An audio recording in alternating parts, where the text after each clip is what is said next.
이 세상에 무엇이든 저절로 쉽게 얻어지는 것은 없다고 하죠. 우리가 숨쉬는 모든 공간과 그곳을 채워 정을 나누는 사람들 역시 누군가가 세운 원력과 정성 어린 기도, 그리고 부처님이 맺어주신 소중한 인연이 어우러져 이루어진 것입니다. 여기 해운대 도심 외곽, 15년 동안 끊임없이 기도하고 발심해 마을 주민 공동체 안에서 함께 소통하며 불연의 씨앗을 심고 있는 곳이 있는데요. 어른과 아이를 아우르는 지역의 보석 같은 도량. 오늘 만나볼 곳은 대한불교 조계종 통도사 극락암 분원 원호사입니다.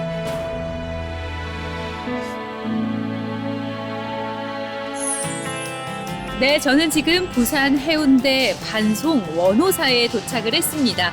원호사는 지역 아이들에게는 놀이터이자 또 어른들에게는 쉼터와도 같은 곳이라고 하는데요. 아이와 어른 모두를 위한 사려 깊은 도량 원호사, 아주 전할 이야기가 많을 것 같습니다. 서둘러 스님을 만나러 가보겠습니다.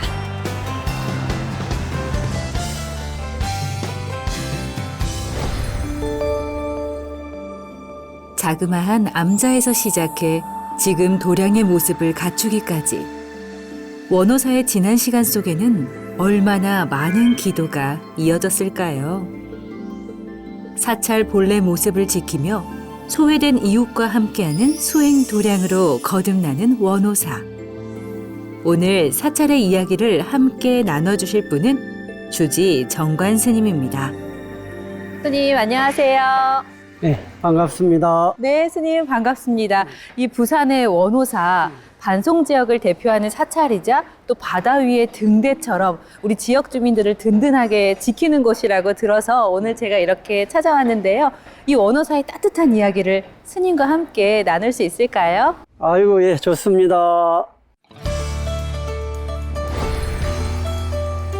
지난 4월 부산 원호사에는 500여 명이 넘는 스님과 신도가 함께 모여 원호사의 수건 사업이었던 중창불사 원만회양을 축하했는데요.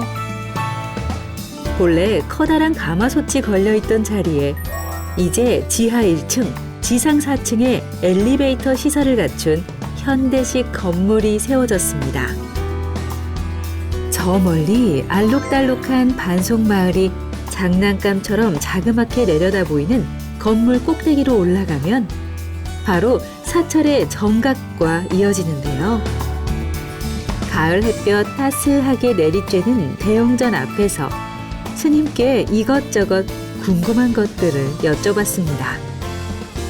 스님, 원호사는 꼭 시골 고향집에 놀러 온 것처럼 또 정갈하고 포근한 기분이 드는데요. 이곳 반송에 언제부터 이렇게 아늑한 도량이 자리하게 된 걸까요? 네, 우리 원호사 유래를 살펴보면은 구한말에 성불사라고 있었다 합니다. 그 성불사를 서지원 스님께서 80년대 중창불사를 하셨는데 불행하게 아파트 개발이 되면서 이곳으로 90년대 초에 이전해 왔답니다. 그래서 그분이 쭉 주지를 맡아 계시다가 통도사 극락암 호국산원의 선원장이신 오한명정 제은사스님께서 2006년도에 인수를 하셨어요. 제가 이곳에 온 지는 2008년 왔는데 당시는 주차장도 없었고 이곳이 밑에서부터 한 8층 높이 됩니다. 또 오르기가 너무 힘들어가지고 그래서 주차장 내고 길을 닦고 우리 신도님들하고 또 정무 직원들하고 기도하면서 도량을 가꾸고 이렇게 좀 일신을 해오고 있습니다. 처음에는 이 8층 높이의 사찰을 계단을 올라야만 올 수 있었는데 네. 사실 저는 오늘 계단을 하나도 오르지 않고 지금 대웅전에 도착을 했거든요. 네. 바로 새로 중창불사를 마친 건물 덕분인데 그 건물을 또 한번 둘러보면 어떨까요? 아이고, 예, 그러시죠. 예. 원호사가 위치한 반송마을은 고령 인구의 비율이 매우 높은 편인데요. 불사 이전 원호사는 사찰 입구부터 법당에 이르기까지 넘어야 할 계단이 수백 개였습니다. 게다가 산사태에도 취약해 계절마다 많은 걱정이 있었는데요. 그러던 지난 2022년 스님과 원호사 신도들은 지역 주민과 함께할 여법한 공간을 마련하기 위해 큰 원력을 세우고 드디어 첫 삽을 떴습니다. 따뜻한 팥죽을 나누던 가마솥이 있던 공간. 이제 소중한 추억을 남긴 채 많은 사람들의 도움으로 이렇게 튼튼한 건물로 다시 태어났는데요. 반송마을이 모두 내려다 보이는 원호사의 새로운 건물. 아직 이름이 정해지진 않았지만 비바람에도 끄떡없이 불자와 지역 주민을 지키기에 부족함이 없어 보였습니다. 스님, 엘리베이터를 타고 너무 편안하게 건물의 옥상에 올라왔더니 정말 반송마을 전체가 다 내려다 보이네요. 예, 우리 마을이 참 아름답죠. 네. 예, 여기서 저기를 보는 것보다 마을 옥상에서 우리 절 보는 게 훨씬 더 가깝다 그래요. 그래서 마을 분들을 우리는 항시 신도라 생각하고 또 잘 되기를 이렇게 기원하고 축원을 많이 해드립니다.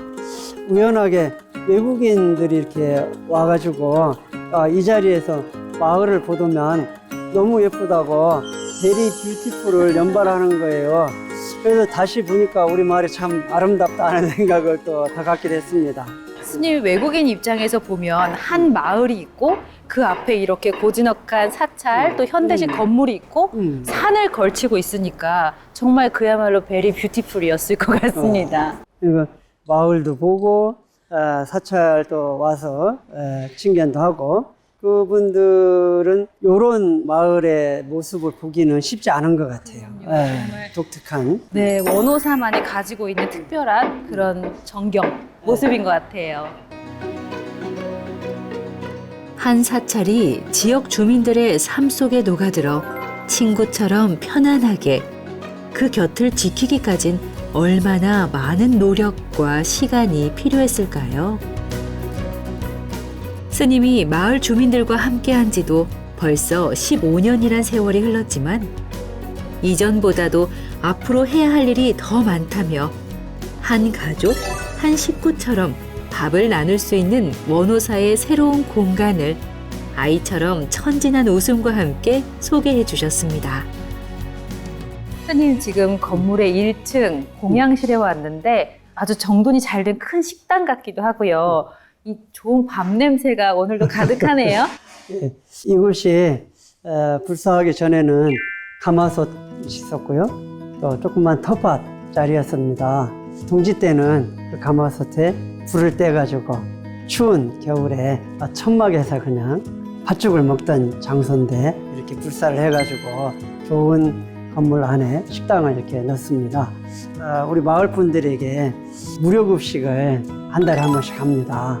셋째 주 토요일 날 오전 11시에 시작을 해서 점심 공양을 드리는데 저번 5번째 때는 초등학생이 3명이나 올라가지고 가만히 살펴보니까 월요일하고 금요일까지는 학교에서 점심 공양을 하는데 토요일, 일요일이 아이들이 밥 먹기가 좀 쉽지 않았던 것 같아요. 그래서 앞으로는 어른들 무료급식도 꾸준히 하겠지만 어린이 법회를 또 통해 가지고 주변에 힘든 아이들이 법회도 보고 또 토요일, 일요일에 맛있는 밥을 먹을 수 있는 그런 공간으로 만들까 싶습니다. 스님께서는 아이들을 위한 법회를 열어 자연스럽게 사찰을 드나들며 맛있는 밥을 먹을 수 있도록 계획을 세우고 계신데요. 이미 원호사는 종교를 떠나 주민들, 특히 어르신과 아이들을 위해 없어서는 안 될 소중한 공간임이 분명했습니다. 공양실에서 나와 스님을 따라 들어간 법당. 아직 한창 단장 중인 이곳은 어디일까요? 스님, 이곳에 왔더니 지금 불단이 비워져 있는데요. 어떤 곳인가요? 이곳은 우리 건물의 3층입니다. 지장전을 조성하고 있습니다. 지장보살님, 좌우 보초, 뒤에 원불, 개인 원불을 모시는 그런 곳이고, 또 뒤쪽으로 보시면은 조상님들, 부모님, 유패를 봉안해서 이곳에서 극락왕생 기도하는 그런 공간입니다.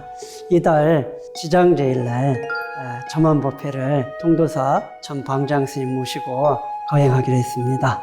그러면 오는 11월 30일 점안식을 마친 이후에는 원불도 모시고 또 더 많은 사람들이 원호사 지장전을 찾게 되겠네요. 네, 맞습니다.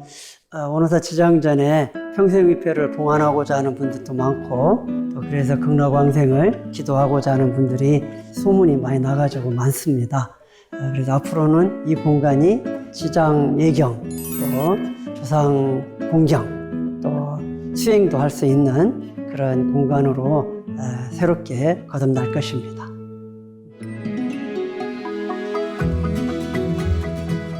건물을 둘러보며 설명을 해주시는 스님 표정에는 그간의 힘듦보다는 앞으로 더 많은 것을 함께 나눌 수 있다는 기쁨만이 가득했는데요.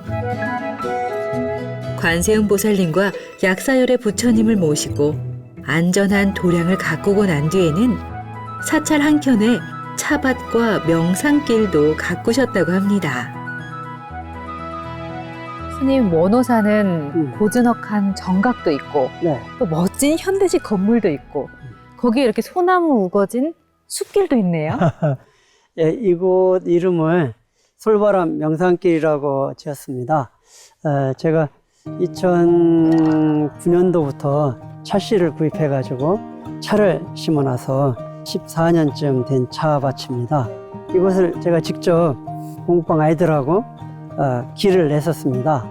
그리고 요 위쪽에는 제가 한 4년을 거쳐가지고 이렇게 정리를 좀 하면서 차밭을 계속 이렇게 계단식으로 만들어가고 있습니다. 저기도 작은 녹차들이 자라고 보이죠? 있네요. 네. 건강이 안 좋은 분들이 여기 오면은 이게 황토거든요. 황토에서 걷기도 좋고 힐링도 되고, 또 우리 시민 선방이 개원할 겁니다. 지금 리모델링 중인데, 그러면 여기 와서 이제 포행을 할 수 있도록 그래 하고, 많은 분들이 이곳에 와서 좀 건강을 회복하고 마음이 좀 쉬어지고 힐링이 되는 공간이 좀 됐으면 좋겠습니다. 원호사는 어느 한 곳도 스님 혼자만의 생각으로 이루어진 것은 없었는데요. 언제나 소통을 통해 신도와 지역 주민들의 목소리에 귀 기울이고 그것을 묵묵하게 행동으로 옮겨 보여주는 스님. 스님과 신도 그리고 반송의 지역 주민들은 앞으로 얼마나 더 많은 것들을 함께하게 될까요? 스님과 함께 그 행복한 이야기를 조금 더 나눠봤습니다. 스님, 제가 프로그램 시작에 앞서서 원호사는 이 반송의 보석 같은 도량이라고 소개를 했거든요. 이 아이들에게는 놀이터와도 같은 곳이고 또 어르신들에게는 쉼터와도 같은 이 원호사, 특히 아이들을 위한 활동을 굉장히 많이 하시는 것으로 알고 있는데 어떤 활동들을 해오셨어요? 제가 2008년도 주지 부임해 와가지고 마을을 살펴보니까 소외 밀집 지역 중에 하나거든요. 부산의 대표적. 학원 가기 힘든 아이들이 많이 있어서 절에 이제 제 차실을 개조해가지고 공부방 운영을 했습니다. 자원봉사자 선생님들이 이제 이렇게 좀 몇 분 오셔가지고 15명을 그렇게 시작을 했어요. 첫 해 53명 매달 10,000원씩 내주신 거예요. 그래가지고 아이들에게 용돈 장학금을 줬는데 꾸준히 후원자들이 생겨지고 애들도 잘 되고 2012년도에 5층 건물 하나 사서 명정 지역 아동센터라고 시교육청에 등록한 그 장학재단을 만들었습니다. 한 700여 분이 지금까지 안 빠지고 후원을 해주시고 그 덕분에 조파일과 당지에 초등학생들부터 만학도까지 장학금을 2번 줍니다. 7천만 원 이상씩 장학금을 주고 또 공부방 후원하고 일시적으로 이렇게 후원하고 하는 것들은 누구도 할 수 있는데 그래가지고 애들이 바뀌는 건 아닌 것 같아요. 잘 된 걸 보면은 부처님의 가피이고 개천에서 용은 아니더라도 잘못된 길로 안 가지 않았는가 싶어서 큰 보람이 있습니다. 스님께서는 이렇게 아이들 그리고 또 지역 주민들이 스스로 찾아오기를 기다리는 것만 아니라 4년 전에는 자진해서 마을자치위원회도 투표를 통해서 또 당선이 되셨고 마을 게시판에다가 직접 축구할 어린이를 모은다, 효술래할 어르신을 모십니다. 글도 쓰신다고요. 2019년도에 우리 마을이 주민자치회 시범마을이 됐어요. 25명 뽑는데 당첨이 돼가지고 주민자치 활동을 했습니다. 또 마을 분들도 스님이 주민자치 활동도 하는 거에 처음에는 의아하게 생각하다가 우리 마을 주민들이 건강하고 행복하기를 바라는 그런 마음이 전달됐는지 지금은 아주 굉장히 우호적이고 좀 따뜻하게 인사도 받아주고 그럽니다. 특히 제가 축구 교실을 한 3년 운영을 했었어요. 코로나 오기 전에. 제가 축구를 좋아했고. 맞아요. 스님께서 축구를 아주 잘하신다고 제가 들었어요. 네, 매주 토요일마저 아이들을 모아가지고 많이 나올 때는 한 30명씩 나왔어요. 그래가지고 감독, 코치 이렇게 정해가지고 가르치고 동아리 대회도 출전하고 그래서 굉장히 마을에도 활기가 생겨지고 좋았는데 코로나로 인해가지고 그만뒀죠. 다시 시작을 하려고 마을의 모든 축구하는 사람들, 초등학교 학부모, 기업인들 이런 후원을 잘 받고 해가지고 규모 있는 축구단을 하나 다시 해볼까 싶습니다. 어른들 모시는 효술래 한 10년 했습니다. 명산 대찰에 마을 분들을 모시고 가서 부처님과 인연을 좀 맺게 해드리자. 한 번 갈 때 버스가 한 10대 정도. 이 어르신들이 갔다 와가지고는 우리 원호사철을 아주 칭찬을 많이 해주셔가지고 오히려 저희가 더 좋은 보답을 받지 않았는가 싶어요. 한 10년 했는데 그것도 코로나 때문에 잠시 중단을 하고 있습니다.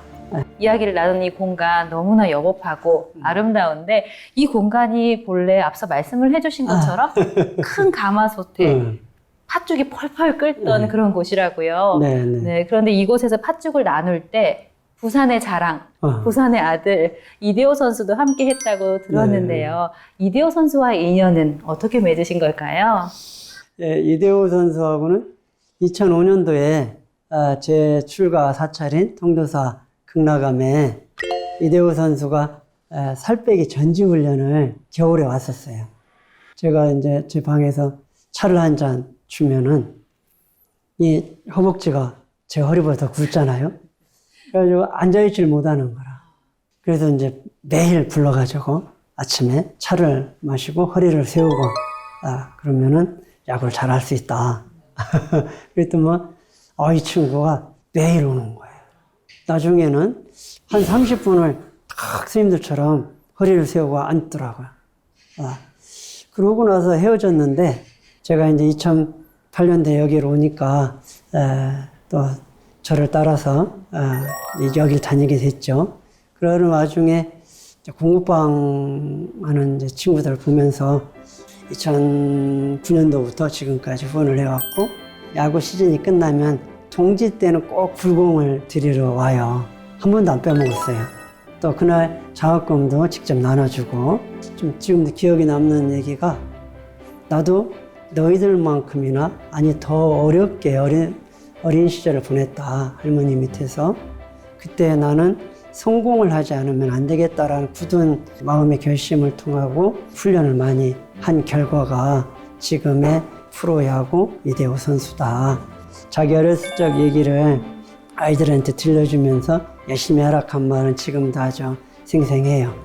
또 이대호 선수가 그렇게 훌륭한 야구 선수로 은퇴할 수 있었던 것도 부처님의 가피이기도 하지만 본인이 그런 선행을 많이 한 결과이지 않겠는가 싶어서 한 말씀 해봅니다. 네, 스님 말씀대로 정말 이 개인의 불심 그리고 또 이대호 선수의 그 따뜻한 본래 이 마음이 이 아이들에게 다 전해져서 또 원동력, 뭔가를 이룰 수 있는 계기가 되는 것 같은데요.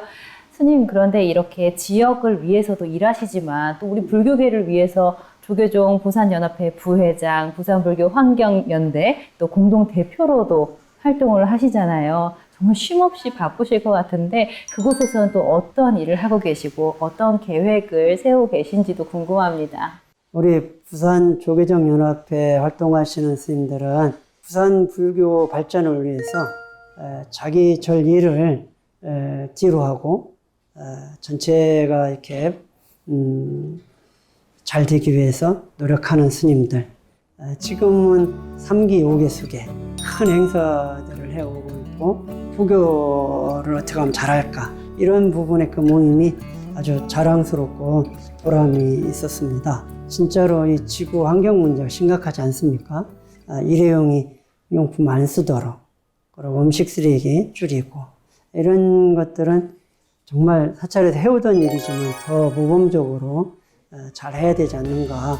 불교 환경연대 부분의 여러 가지 일들이 불자들은 적극적으로 또 해야 될 일이 아닌가 싶습니다. 저희 절은 그런 걸 꾸준히 해왔는데 텃밭을 이용해가지고 음식물 쓰레기를 EM 발효를 시켜서 퇴비화하고 이런 일들을 하고 있습니다.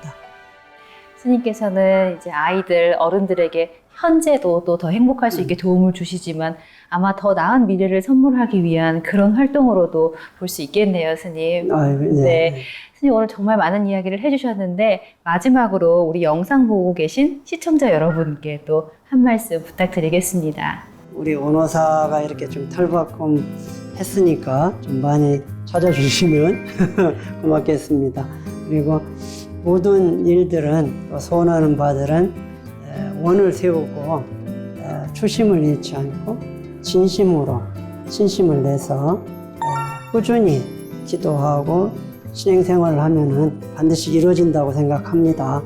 꾸준함, 진심, 초심, 신심 이런 단어들을 자꾸 새기면서 이 힘든 시절을 이겨내야 될 것 같습니다.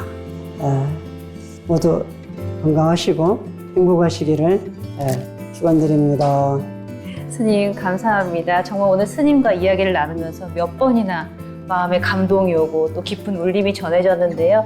모두 다 저와 같은 마음이실 거라고 생각합니다. 오늘 이 귀한 말씀 전해주셔서 정말 감사합니다, 스님. 고맙습니다. 이 도심 속에서 불교 그리고 사찰이 할 수 있는 역할은 무엇이고 또 어디까지인지 그저 그 답을 묵묵히 실천으로 보여주는 스님. 그 꾸준한 진심으로 이제 새로운 모습의 원호사가 우뚝 섰습니다.